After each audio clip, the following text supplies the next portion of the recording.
Hey, what's up my friends? Welcome back to another Sprinkler Supply Store product overview. I'm Sprinkler Nerd Andy, and today, boom, we got the Hunter PGV 1-inch jar-top valve to look at.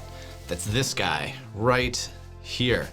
And the one that we have is male by male thread. Male by male, not barb by barb, not female by female, but male by male. And what we'll do is we'll take the top off, but before we do that, we'll go over a couple components that we have here. We obviously have the AC standard Hunter solenoid, can be swapped out for the DC latching.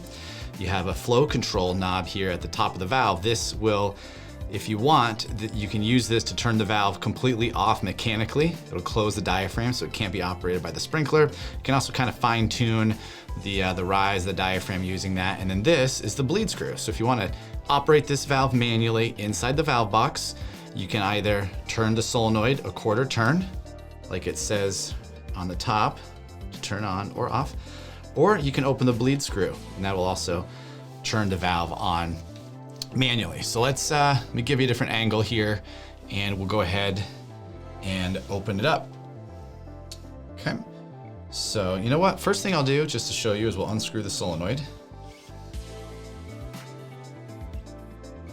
Just to let you see what it looks like. Come on. There we go. So that's what a solenoid looks like. There's no parts or pieces that you have to worry about dropping into the valve box or losing. It's totally enclosed.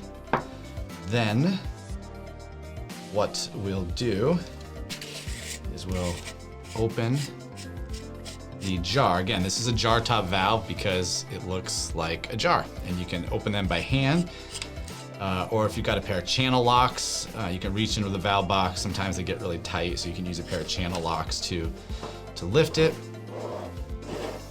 And then what we'll do is we'll crack this guy open. You ready to see what's in here? 1, 2, 3, let's look. Haha, okay. There we go. This looks, oh my God, there's almost like a piece of fuzz. That's funny. It's not from me. This is where the diaphragm seats. And then let's go ahead and see if we can pull the diaphragm off of here. There we go. It's just tight. Ah, check that out. It's actually got some water in here, so Hunter must have wet tested this at the factory.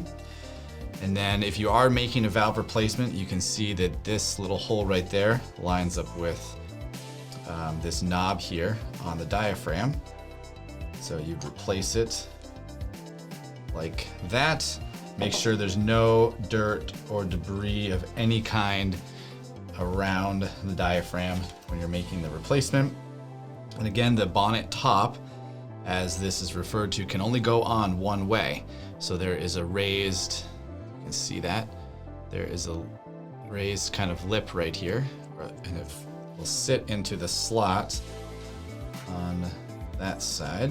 You know what? Before I put the top back on, let's give you guys another look at what it looks like inside. In case you are making a repair, you can see how the diaphragm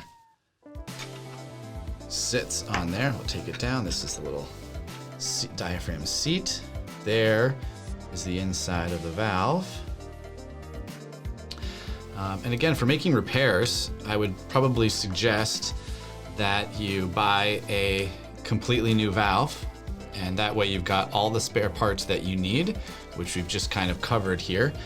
You'd have the idea is to keep the bottom of the valve in place, because replacing the actual bottom of the valve is where all the work lies. It's not just as easy as unscrewing it. You may have to cut sections of pipe on either side.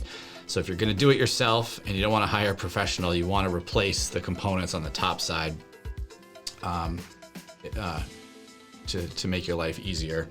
And if you're not sure what's wrong with it, you literally can replace almost all the parts. Put a new diaphragm in. You can use a new bonnet cover. Again, you can see the screw, or not the screw, the spring that's in there. Put the bonnet cover back on like so. And then you can take your retainer clip or ring, put that back on the valve. And then the last step, make sure that again, there's no debris. If you're doing this in a valve box, make sure there's no debris inside the solenoid chamber before you screw in the solenoid. Make sure you're not cross-threading as well.